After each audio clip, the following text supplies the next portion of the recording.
Detours family, welcome to another episode. This is the official kickoff of season 6. I'm here with my gorgeous wife, Deb. Hi, guys.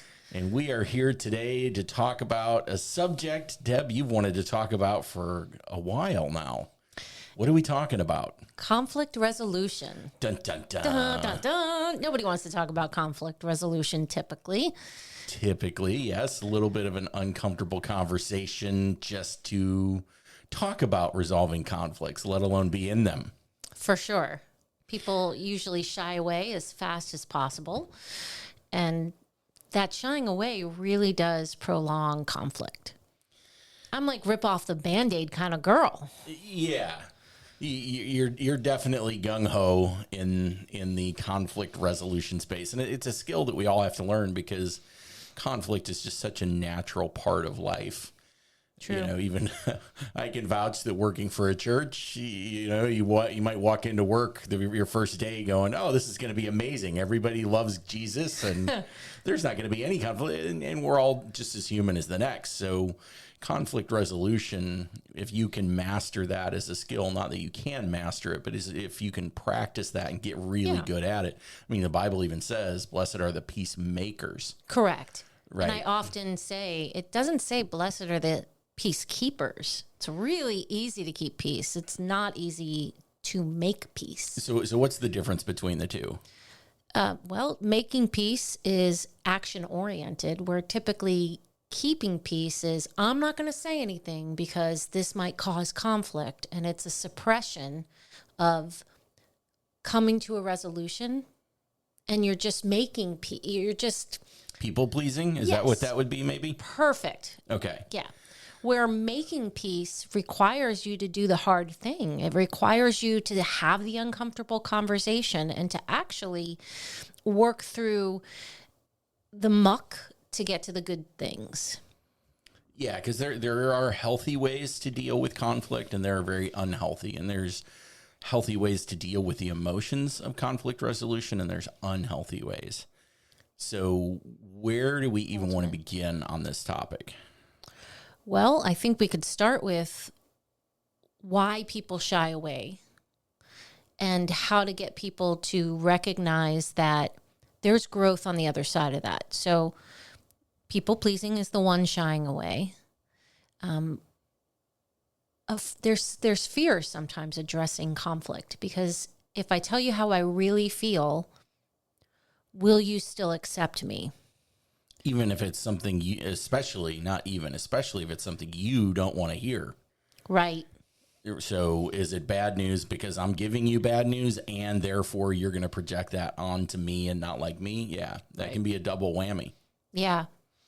And is it, I don't have the vocabulary to express what I need to express in a way that my partner can receive it. And that's the skill that comes in time as you practice. That doesn't just happen. You don't just happen to have the language to express everything that's going on in your heart. It takes some articulation. It takes some time to get there. And sometimes people don't have anywhere to practice this because they don't have the language to express themselves healthy. You know, if you grew up in a family that screams and yells, you really have to work hard to get language down right.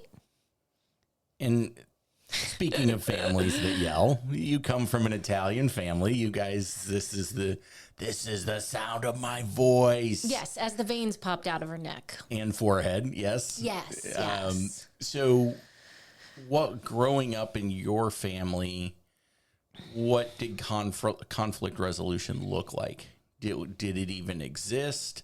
Is Italian families are interesting. They can yell and scream at one another 1 minute, and the next minute they're kissing each other, and they genuinely mean both. Yes.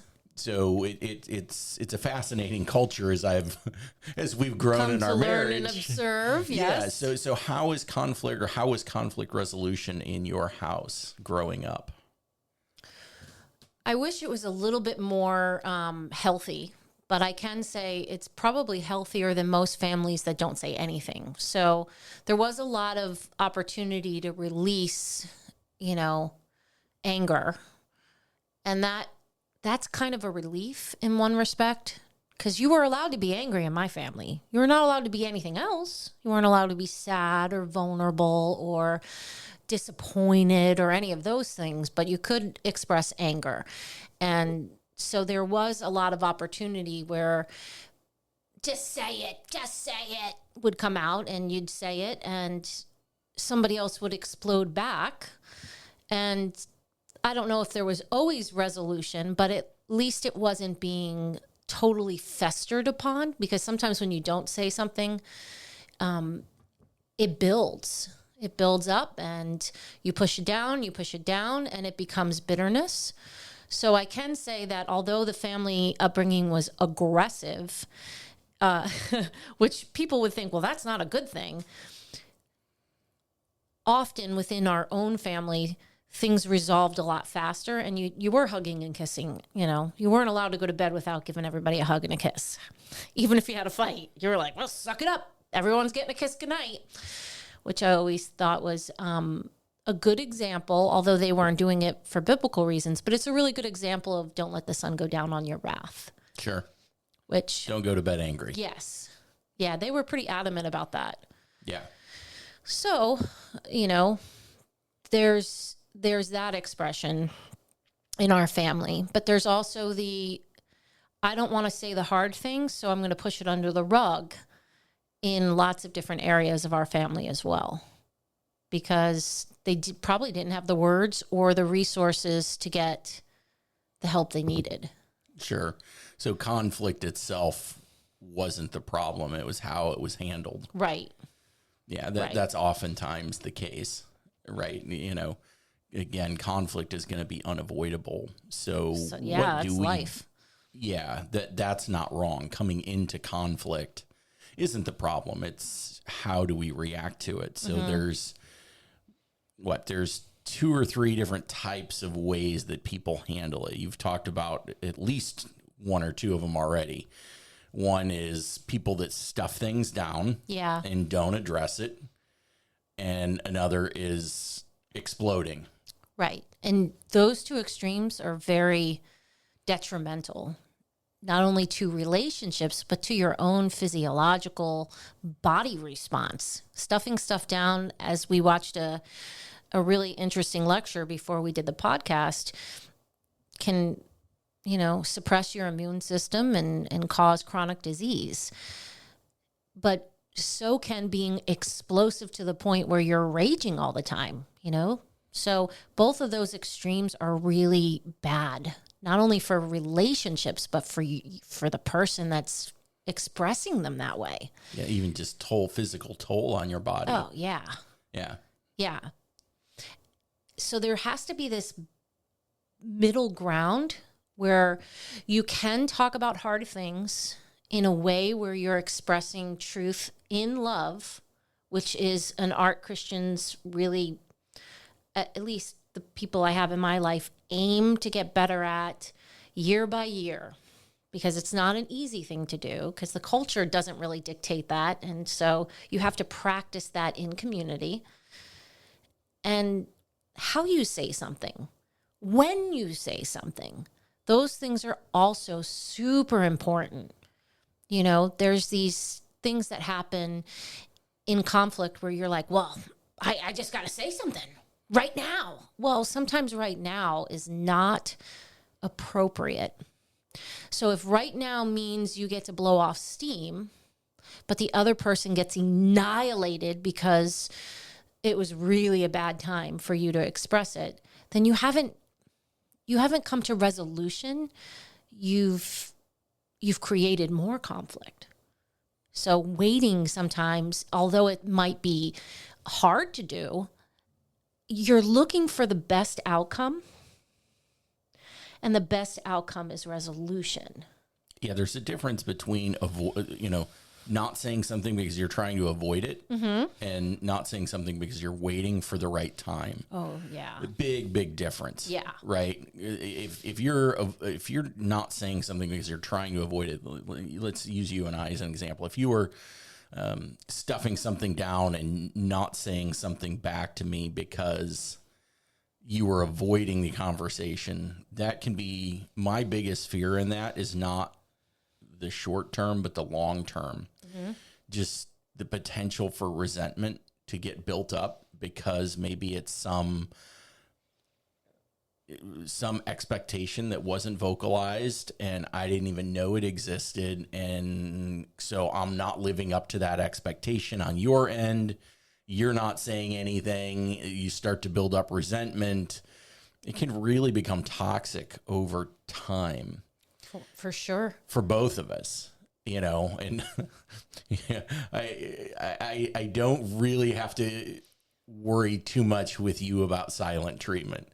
On rare occasion, you will, but I know you're doing it because for a good reason. You're not in the right headspace. I'm not in the right headspace. Right. Something, or you haven't formulated everything that you want to say in a way that you want to say it.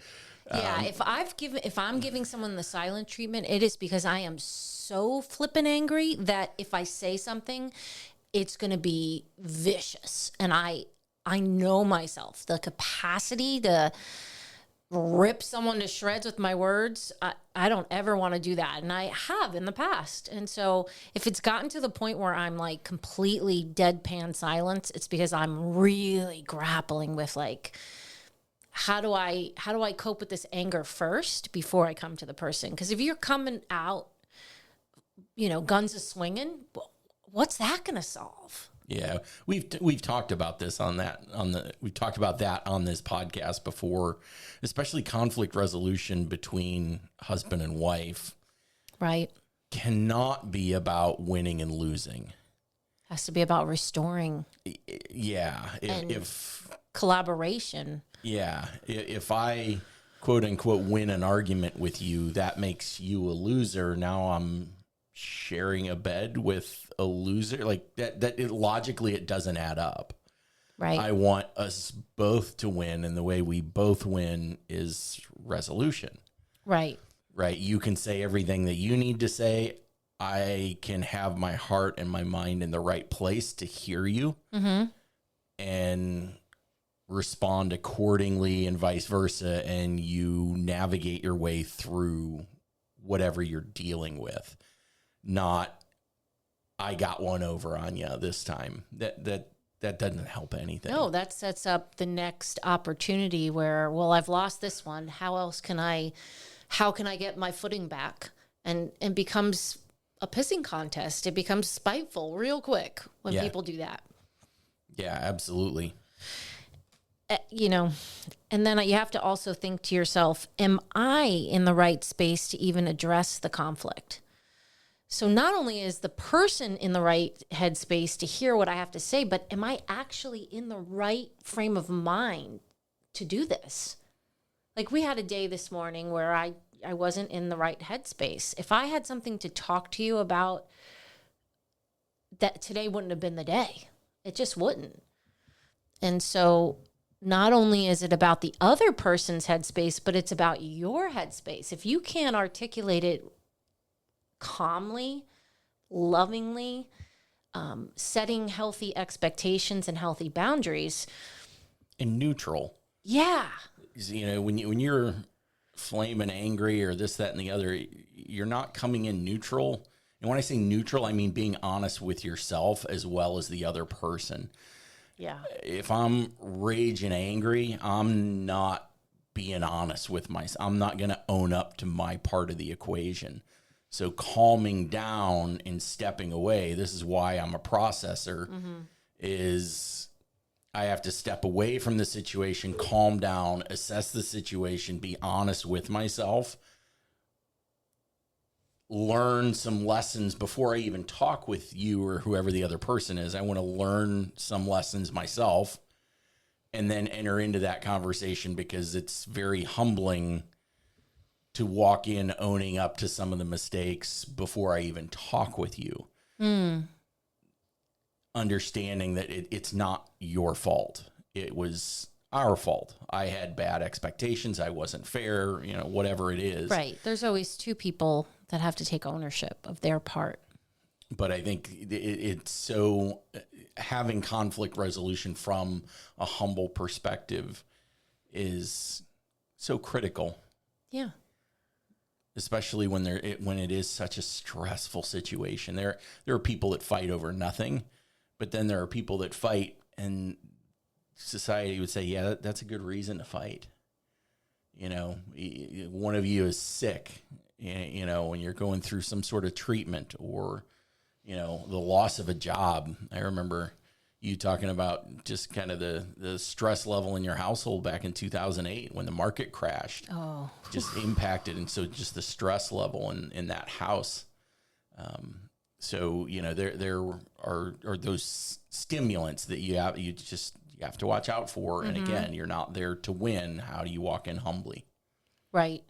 And when you approach something humbly, it really does give an opportunity for resolving compared to winning, and resolving I'm not always right, you're not always right. We're a team.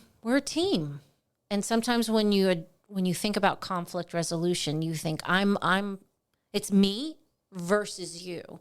And I'm not just saying this in a relationship that's like a marriage, but like even in business, sometimes we're not looking at it as, yes, we're individuals, but we're a team, and teams support one another.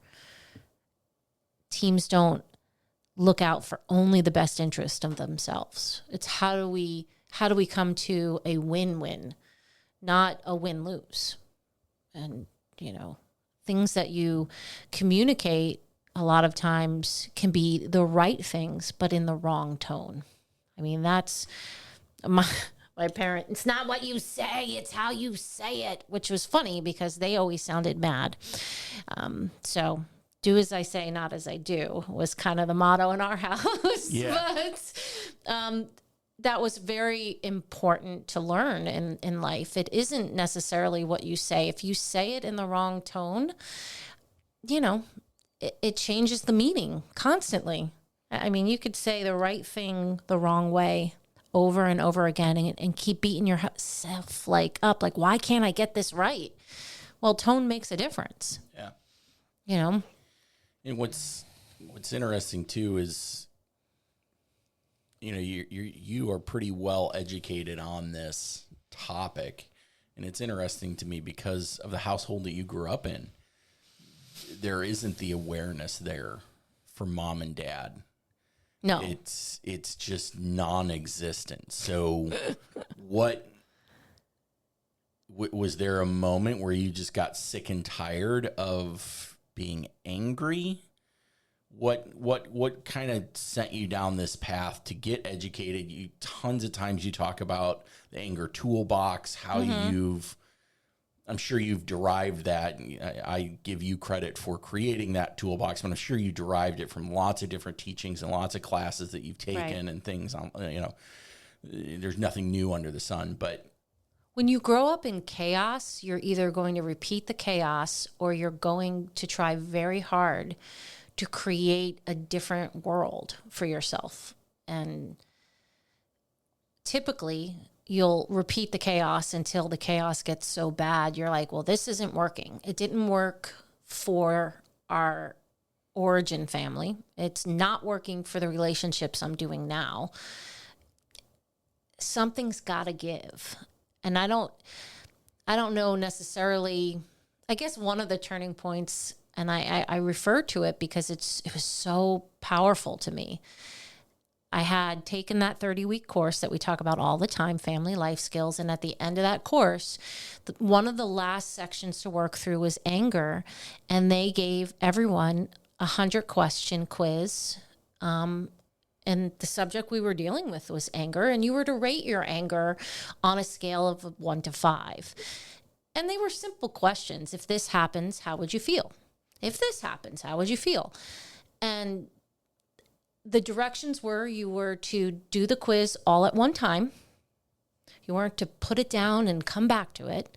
And that you were going to give the most honest and immediate gut response and circle the number. Don't overthink it, just what comes up. And so I take this quiz, and at the end, there's a scoreboard. oh, you're moderately angry. You're not angry at all. And then the last one was, you need help. And I just got, you need help. And I was just like, you gotta be kidding me. I just took 100 questions and I scored so poorly. I need help. Well, no kidding. I'm in this course, So I decide, because I'm entertained by the fact that I don't realize I'm this angry. I'm getting the feeling now that I must be, because the paper tells me I need help. I bring this paper to work and I give my coworkers the same directions. I don't tell them what I scored. I just leave that totally off the table. And I said, would you do me a favor? Will you fill these out? And, I come back 15 minutes later, they score up the thing. And I was just like, oh my gosh. And they're like, well, why? What did you get? And I was like, you don't want to know. And it was such a shock to me, because I'm like, how does that not make you angry? Look at it. Look at this scenario. And now I'm trying to convince them to be angry on some of these scenarios. And I'm like, wow, this is it. You're justifying. I'm justifying your my own anger. addiction. Yes. So that was probably the biggest aha moment in my life when it came to. Was there any question that stuck out to you? No, there were so many. Give me an example. Is this? If there was a sale price on an item and it rang up wrong, and the cashier debated with you, on a scale of 1 to 10, on 1 to 5, what would you rate it? Those types of scenarios. Still give it a 5 today, because nobody messes with Deb Marcellisi in a good sale. That's true, but that's a bad example. No, okay, but I would articulate myself differently. Okay, I would absolutely. I'd be irritated, not raging angry. Oh, okay. Traffic. There was a bunch of questions about traffic. Yeah. Yeah, I would score poorly on traffic. Yes, you would. I would score poorly on traffic. But out of all the people I've had in my life, your road rage is pretty moderate compared to what I've seen. So. Okay. Yeah. So. That was the turning point for sure. What does it look like to handle conflict resolution well? Right. We've talked about a little bit of it, all to kind of paraphrase some of the things that you have said. I'd say enter into it with calmness. Sure. Timing. Honesty, not just with yourself, but with other people as well. What does it look like when you're walking in to resolve conflict? What does it look like to be a respectful communicator?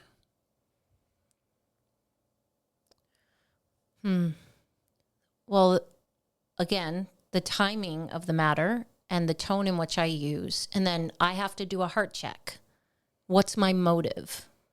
Because sometimes the motive is just to, initially the motive is I'm pissed and I want to talk about it.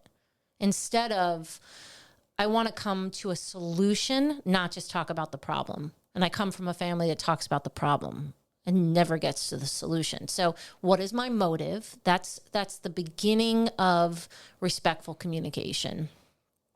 What is my body language? We don't talk about that enough, I think, in everyday life. But we communicate so much more with our bodies than we do with our words. So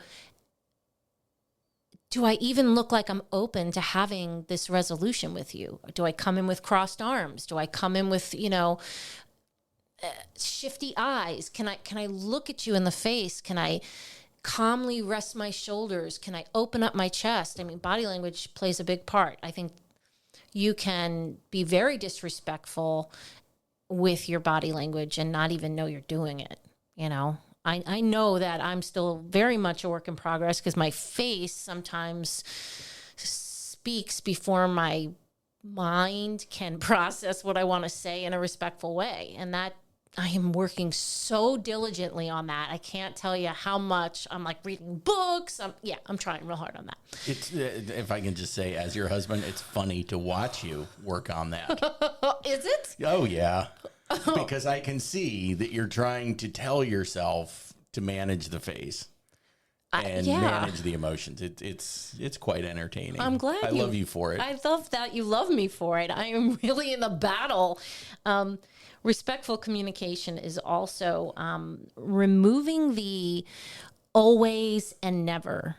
Like the extreme. yeah, you always do this. No, you don't always do this.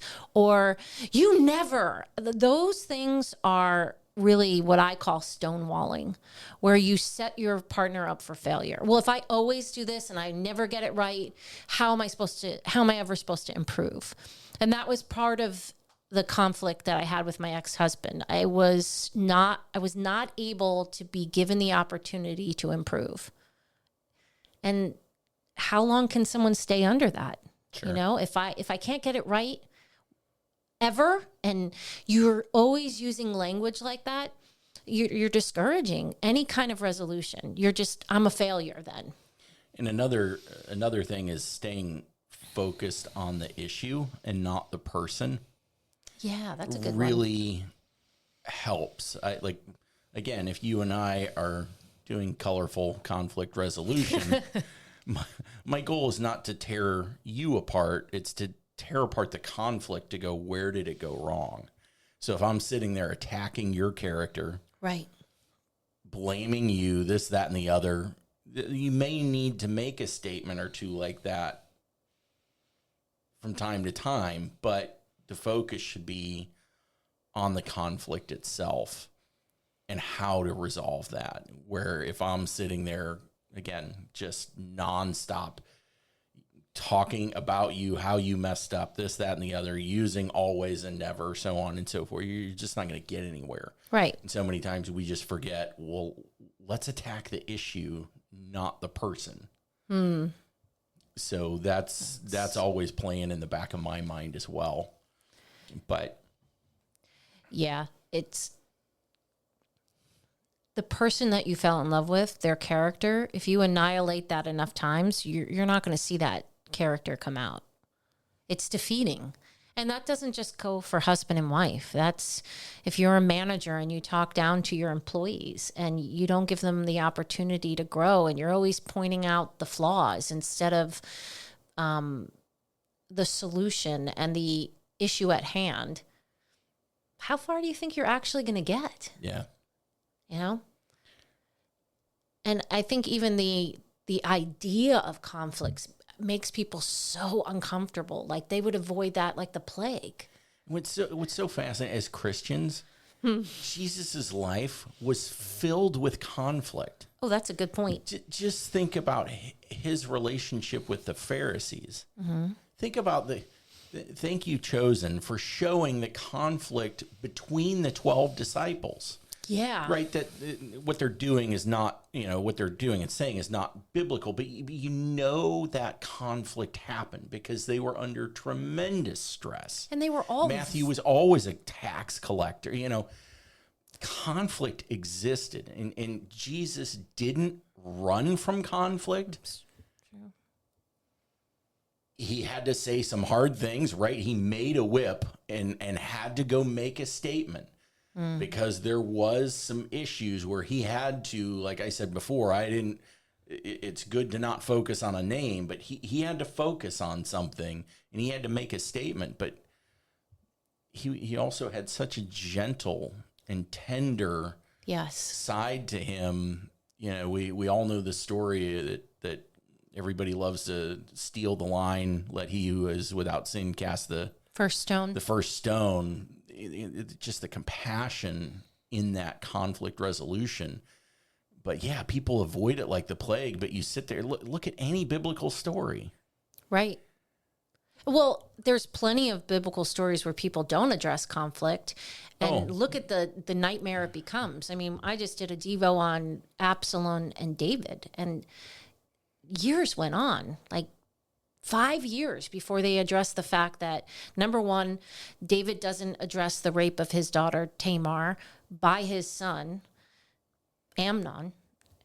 Absalom murders Amnon, and David's pissed about it. And Absalom's pissed that David did nothing and he had to take it into his own hands. And they go 5 years without actually resolving anything. And that puts such a bitterness in Absalom's heart that he winds up, trying to usurp the throne and have a an insurrection. It turned out so badly. So I do like that the Bible shows you examples of good conflict resolution and bad conflict resolution, that there's a prescription and there's a deprescription, if that's even a right word, but what not to do. Sure. Yeah. And that's what's so great, looking through the Bible is, these stories are thousands of years old. Yeah. But it is filled with conflict.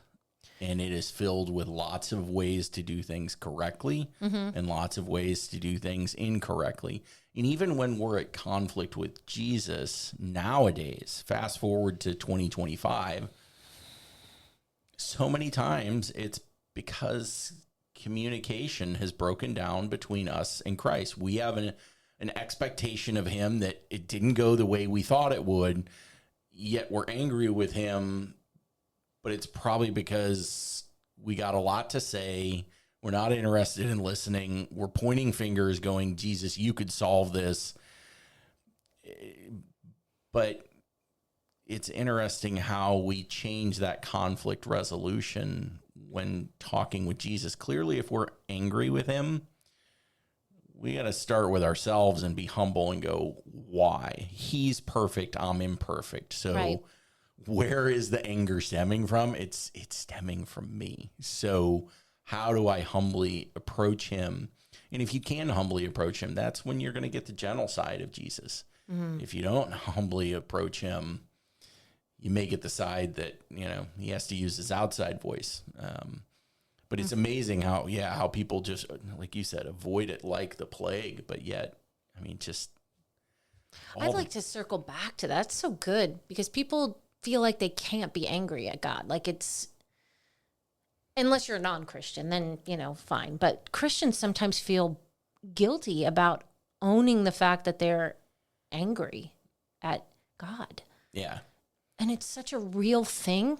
And he actually knows it already. He's not surprised. Why do we avoid talking about that in church? Why do we not just honestly dialogue about that it's real and it happens and there's a way to approach God through prayer and the community of other people to say, hey, I hear your pain. I see you. Can I help you? Can I help pray with you? Can I help restore your relationship with God? Can I show you a scripture that gave me the assurance that God is good, even when XYZ was happening in my life? We need to have these uncomfortable conversations in church so that people have an opportunity to bear witness to the fact that you're not that strange. I felt that way too, and here's what God showed me. That's why testimony is so powerful, because someone else's lived experience can teach you and grow you and show you that you're not alone. You're not malfunctioning. You're not, yes, you are in a sense because we're all just sinners, but you're not alone in the fact that this is a common feeling for humanity. And that's kind of reassuring in a sense, because the enemy isolates you and says, well, what kind of Christian are you? You're a hypocrite. Yeah. And you isolate, and now you're easy pickings. Yes. For Satan to do whatever he wants to do. But yeah, it is an interesting topic. It's one of those that, I think the Bible does have a prescription for it, and it's found in Psalms. David sits there and laments and so on and so forth. But every single time he always comes back to plumb line and always says, but I know you're good. And he had real tangible experience to know God is good. Oh, sure. Over and over again. And sometimes we get so much in our heads that you can forget. Yeah. You can talk yourself out of believing that. Right. Because you're inserting your agenda, or you're inserting your plans into God's plans, and he's kind of just sitting there going,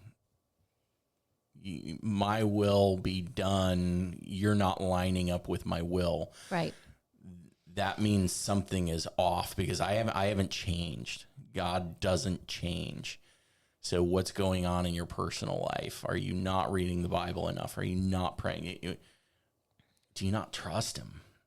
And do you not trust that he's good? And that is so hard when the pressure is on to sit there and trust. And you can intellectualize your relationship with the Lord a lot. You can have all the right Bible verses. You can have a good working knowledge of who he is. And intellect doesn't equate to experiencing God. And that, but think of how that just correlates though with conflict resolution. Intellectually, I can know something. And if you, again, just using you and I as the example, intellectually, as your husband, I can know something about you. I can see that you're stressed out. But what's the difference between me sitting across the living room on the couch, looking at you, knowing that you're stressed, versus me walking over next to you, giving you a hug and going, babe, what's stressing you? God, it's such worlds a big difference. different. Yeah. Worlds different. Yeah. And you did it this morning, and I'm grateful. And it's the same kind of thing with God. Yes, he knows. Mm-hmm. He knows that we're uptight, that we have some anger towards him, that we have some bitterness, whatever it may be. But he is literally sitting there, the best conflict resoluter, if that's the word, in the history of conflict resoluting, if that's a word. I love it. But so many times we run from it and we're not honest with him. Mm-hmm. So how can you resolve conflict if you're not being honest with yourself? It's not possible. But it is interesting how, we're made in his image. So what we're doing with people in our lives, we're probably projecting the same type of thing. If I'm stuffing things down with people in my life, I'm probably stuffing some things down with God. And for sure, you have this beach ball syndrome where you try and drag a beach ball underwater and eventually it's going to pop up to the surface and it's just going to that's a good analogy. Get water everywhere and just cause problems. But yeah, it's fascinating how our Father, he literally is our Father. We will mirror those conflict resolution skills. So just being in a relationship with you and learning how you resolve conflict and just how we evolve helps me, when I approach the throne. Going, oh, amen. All right, how do we attack the issue here? Mm-hmm. And it's the issue's always me. So yeah, likewise. you can't let that, even the casuality of just that alone.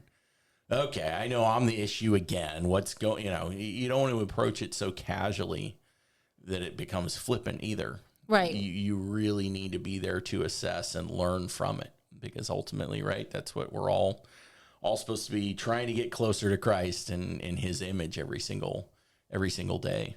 And he is tender to show you. I mean, he could really just annihilate you with your sin and just show you over and over again. And he's typically, he is slow to anger. He is slow to anger and tender to show you, especially when you ask, Lord, reveal my heart. I know there's something in me that's unpure and I can't figure it out, but will you show me? And that humility, what's the scripture say? He would not despise a broken and contrite heart. Like when you're broken over the fact that you're broken and you can't get it right and you keep messing up. And my anger towards you, God, is unholy, but it's real. It's real. I feel it. And I don't know how to unfeel it. Show me what I'm missing in the equation. And one of the things too that we can learn from him in conflict resolution, he is the best at forgiveness. Yes. That does not mean he's being passive. Right. It does not mean he's stuffing things down. No, he went to the cross for our forgiveness. It was a very action oriented and very brutal. Yeah. So again, to learn from that, forgiveness is action oriented, right? You have to make a choice. And so many times you hear people, and you know, it's become a little bit cliche, but it is true that, you know, forgiveness is a choice. It's a difficult choice. I think a lot of people give themselves credit for forgiveness that they're not truly giving. Yes. You know, because that's the thing Christians say. Forgiveness, especially when it's a really bad offense, that is a tough pill to swallow. It is. And I do think forgiveness comes in layers. Oh, sure. You know, so you could be forgiving and still not really be completely there yet. You're in the process of forgiving. Whatever my feelings don't align with, the blood of Jesus will surely cover. It's a Lisa Turkis quote, so I can't take credit for that, but that's helped me immensely. Like, my feelings with my choice don't always align. I mean, would it be easier to just yell and scream at people? Sure, but that's not going to be helpful. So sometimes you got to go, my feelings and my choice to forgive are not in line, but the blood of Christ covers that, covers the fact that I don't feel forgiving, but I am walking in forgiveness towards this person, and I may have to do it 150 times a day, but I'm there. Yeah. That's one of those prayers that you may need to pray over and over and over again before you even notice a difference. Yeah. You know, it's not something that, I mean, sometimes it is. Sometimes it is, hey, you talk about it once and it's done. But there are other things that the offense is, they're deep. So deep that, you know, you do have to pray over and over and over and just say, God, I don't want this burden. You're the righteous judge. Take this from me, please. Amen. So I think, you know, one of the ways, so we've talked about all these things with conflict resolution. So I think one of the ways that we can kind of help or encourage people, you know, if they want to get better at this, is do an assessment of yourself and understand which personality are you. Are you an exploder or are you a stuffer? Yeah, that's fair. Yeah, because typically if you're not doing it well, you're one or the other. When, like you said, you want to be in the middle, the healthy place. So if you look at yourself and you're leaning in one direction or another, you need to know that, because the other side now offers value that you aren't taking advantage of right now. Yeah, I hear that. Right. So you don't want to stuff things down, but you don't want to explode. You want to walk that line in the middle. So if you do a self-assessment and you're leaning in one direction or another, thank you. 100 questions. You need help. You need help in a flashing yellow light like Deb so many years ago. Then, okay, that's the very first, right? The very first step is acknowledging AA and acknowledging you're an alcoholic, right? So acknowledging, you know, what type of anger you have will help in conflict resolution. Not even what type of anger you have. How do you process? Yeah. Processing of anger, I should have said. Because we have people in our lives currently that they're so, their whole persona is joyful, and they think maybe if I confront this, then what does that say about me? You know, or if I confront this, will this ruin a relationship? And so what are my tendencies? Are my tendencies to stuff because it's easier? I think it's easier. Or is my tendency to just blurt it all out and see where the chips fall? And the person I'm thinking of is definitely, you know, not going to say anything right away. And, you know, you can go years not saying anything. And that's detrimental to your health, to your mentality about your relationship with someone.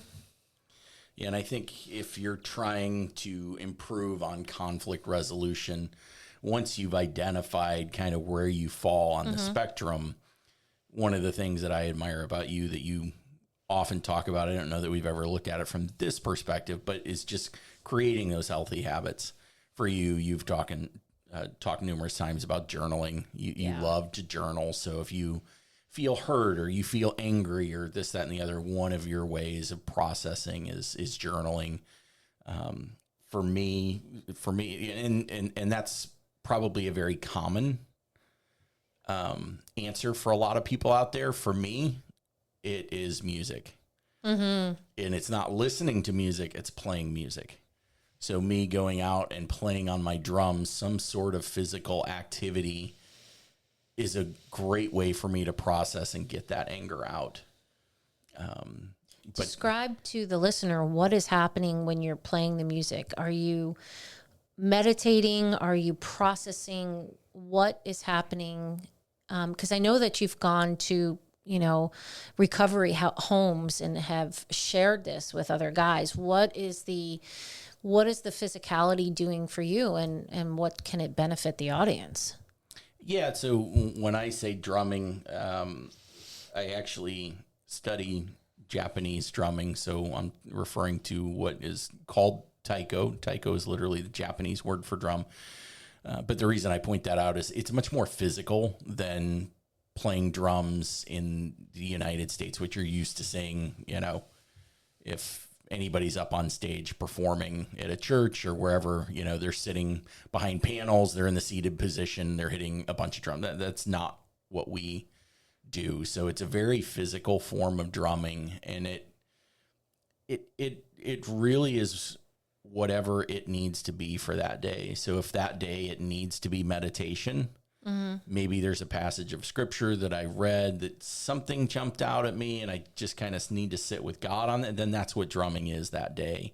If I'm angry about something, I can wail on that drum until I am completely out of energy and just go, okay, God, it's officially yours. It's your problem to deal with. I've gotten all this energy and all this anger out, and I'm no different than I was. I'm not in any different place than I was half an hour ago, an hour ago, 2 hours ago, whenever I started drumming. But I brought myself to the end of where I am, and I did that for a reason. Here you go. Here's this mess. So it's an opportunity to release that pent up energy. Oh, sure. Yeah. It's the purest form of worship for me. It's for Christ. It really is, because it's me being, I'm not playing someone else's song. It's what I'm drumming in whatever way, whatever is in me at that moment. You can drum joyfully. You can drum angry. You can any emotion out there, you can drum that way. And I don't have to slow down because I'm a processor. A lot of times what I'm doing is I'm trying to put words with what I'm feeling, and that slows me down. Where with drums, I don't need the words. I just need the emotion. And I can just drum angry, and I'm not going to be disrespectful to any, it's just a drum. So That's get awesome. get that anger out, get, whatever it is, get that sadness out. Yeah. Get it out. And I don't need anything to hold me back. I can just be in that moment. So the challenge to the audience, you've talked about journaling, you have a prayer closet. We both go on walks, I'll do the drumming, but find that healthy habit that will help you process through things and bring that into conflict resolution. Truly. And I think what you're making a point of is you're not running from the anger. You're actually feeling the anger. You're feeling the sadness. You're feeling the, whatever it might be, grief, or instead of saying anything, you're allowing yourself to almost sit in that feeling. And I know that's how people sometimes sit at the beach, but yours is a physical thing, and you're not stuffing it. You're naming it. This is anger, and I'm going to feel it. I'm not going to run from it. Yeah. Some days I have to walk alongside of it. Some days I have to confront it. See, it's interesting. That's interesting. I've never heard you say that. How do you walk alongside it? To understand it. Okay. Yeah. If I'm confronting something, if I'm confronting a dragon, I'm there to slay the dragon. But there are times that I need to walk alongside that to understand it. Yeah, that makes sense. So I go to that. That's my go-to more often than not, is to try to understand why I feel the way I feel. And then I give myself permission to feel it, but I want to understand why I've gotten to this point, because I always say anger is secondary to a deeper, more vulnerable emotion. yeah, you don't want to push the emotion away. You're not gonna resolve any conflict pushing things away. That's true. So, I don't think embracing anger is the right way to phrase it at all. But you're there, you're aware of it. Get it out, walk alongside of it, see how toxic it is, and then confront it at that point. And we're spending a lot of time on anger. There's times where I drum for the sheer joy of it. You have your joy jar. Yeah. Which is this little jar in the bedroom that you'll, write down a thank you note to God. And what is it? Every January 1st, you go back and you reread everything that God did. Even in a trying year like this, your joy jar is going to be full with everything that's going on with mom and dad and so on and so forth. You're still going to have plenty of things in that joy jar. Yeah, it puts perspective to, especially when you have a hard year. Yeah. And if I feel called out because I haven't put a lot of things in the joy jar. I've acknowledged that it needs to go in the joy jar, and I haven't actually done it. Oh man. So as soon as we hit stop, I guess I got to go walk over to my joy jar and start writing. But I can tell you I didn't do it for a few years, and I missed that beautiful January 1st ritual of really looking back on my year and acknowledging that, because it's been a couple of really hard years. Even in the hard, there's beauty. Even in the suffering, there's glory. And it helps you to reset for the next year. Like, my focus is to appreciate the good, because you can walk right past the good sometimes if you're in a cycle of really a hard season, and forget that there's lots of good. And especially circling back to conflict resolution, we can often forget that there's a lot of good in the other person. Mm-hmm. You do have to sit there, especially if it's a significant other. You have to just constantly remind yourself. I remind myself all the time that you are such a tremendous sense of joy for me. And I have to value that. I have to treasure that. And that always brings me back to, I have to be neutral about this, because we have to resolve the conflict. You hate the cancer, not the person. Right. So if there's a conflict over something, I don't hate you, I hate the cancer. Let's attack the cancer. How do we do that? We do that together through communication.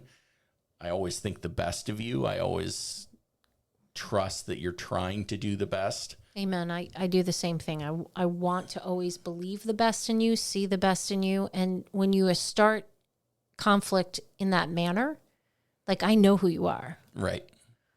And if something like this is not good for us, it's not done with I don't think you do anything with malicious intent. Yeah, same. So that helps in approaching conflict, because I trust your character. And that should be the way that we handle every relationship, not just significant. It's like critically important in a relationship with your significant other. But with coworkers, assume the best. Yeah. The minute you stop assuming the best, you've crossed over that line of becoming cynical. You've crossed over that line of, and now you start becoming a character assassin, and that bitterness starts to set in. Mm-hmm. Force yourself to think and expect the best of someone, even if they let you down. Yeah. You spend more time with your coworkers than you do with your husband or wife or significant other. Yep. It's sad, but it's true. Sad but true. And it's a great opportunity to practice conflict resolution. Yeah, it is. You know, and to not be afraid, but to be respectful. Yeah. Yep, absolutely. Take those things, practice them, learn from them. Mm-hmm. Yeah, and get better at it. You can only improve. I mean, well, I guess you could make things worse, but when your heart is to learn and grow to be a better communicator, that's the direction you're headed in. Trust that that's what your desire is to understand people better, understand yourself better, to there's nothing better than being able to take something that was small that could have festered and bring it out before it gets too big and talk about it with respect, and then it's gone. It doesn't hold any power anymore. It's not lurking in the background. We talk about woman brain all the time, right? That there's these, thoughts that just don't go away unless they're resolved. They don't. They stay there like an open window on a computer. And so you asked me this morning, what are all the windows you have open?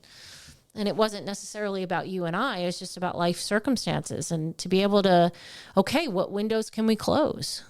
Yep. And although they might seem small to someone else, they've become big to me because I haven't processed them. And I'm an external processor, and you let me do that.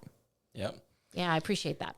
Absolutely. Well, we hope you guys enjoyed this episode, learned a couple things. Hope so. Yeah.